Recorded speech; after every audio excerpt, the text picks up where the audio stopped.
બીજા લોકો લાભ લે છે. ડેડિયાપાડામાં શું સ્થિતિ છે ભાઈ?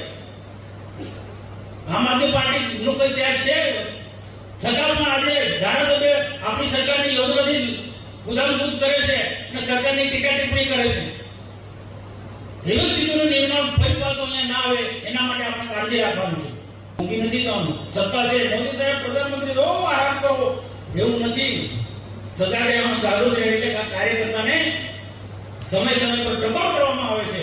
આમ આદમી પાર્ટી જે કોંગ્રેસને ગઠબંધન કરીને આવનારા દિવસમાં નર્મદા જિલ્લા પંચાયત કબજે કરવા માટે, તાલુકા પંચાયતો કબજે કરવા માટે, નગરપાલિકામાં ઘૂસવા માટે જે મહેનત કરી રહ્યા છે એનાથી તમને સાવધાન કરવા માટે આવ્યા છે. ડર નથી આપણને. સમજી લેજો કે મારા મંચ પર બેઠેલા નેતૃત્વને એમનો કોઈ નથી કોંગ્રેસનો ડર કે નથી ચૈતર વસાવાનો ડર.